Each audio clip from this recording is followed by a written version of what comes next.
Il est très important d'improviser, et nous avons tendance à ne pas improviser quand nous écrivons, alors que dans la plupart des pratiques artistiques, l'improvisation fait partie d'un processus naturel de découverte et de création.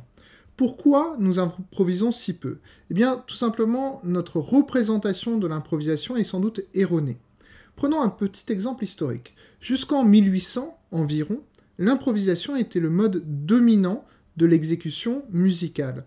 C'est-à-dire que jusqu'en 1800, la majorité des œuvres étaient d'abord improvisées, et puis elles étaient transcrites pour pouvoir être de nouveau jouées. À partir de 1800, la proportion s'inverse. On se retrouve de plus en plus avec des œuvres qui sont d'abord écrites et qui sont transmises sous format imprimé à des musiciens qui deviennent de plus en plus des exécutants, des interprètes, et qui doivent rester au plus près de la partition qu'on leur a transmise. En un sens, cette évolution a diminué la marge de manœuvre des instrumentistes. Si bien qu'au XXe siècle, quand on parle d'improvisation, on parle de l'improvisation comme un mode d'exécution sur scène. C'est-à-dire, quand on parle d'improvisation musicale, on parle d'instrumentistes de jazz, par exemple, qui vont sur scène jouer un morceau qui n'existe pas et qui n'existera qu'à l'occasion de cet événement unique, ce concert improvisé.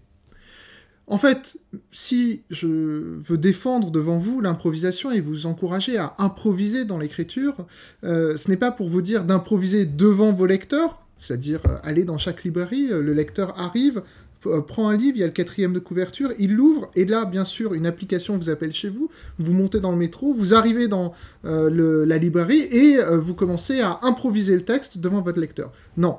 Je ne vous propose pas d'improviser devant votre lecteur, je vous propose de vous essayer à l'improvisation, non pas comme mode d'exécution de l'œuvre, mais comme mode de conception. C'est-à-dire l'improvisation comme manière, en fait, de chercher du texte, de chercher les différentes pistes, parmi lesquelles il y aura beaucoup de pistes qui seront des mauvaises pistes, qu'il faudra envoyer à la poubelle, mais aussi parmi lesquelles il y aura la bonne piste qui vous permettra de faire avancer votre histoire. En fait, toute l'idée, c'est que l'improvisation, ça permet vraiment de créer et de tester. Il y a beaucoup de décisions dans votre récit, dans son écriture, qui ne peuvent pas être faites en amont, de manière abstraite, sans avoir rien écrit. Il faut, pour savoir si le chemin est faisable, il faut l'avoir fait. Pour savoir si telle narration est possible, il faut avoir écrit quelques pages et voir si elle fonctionne. Et donc, improviser.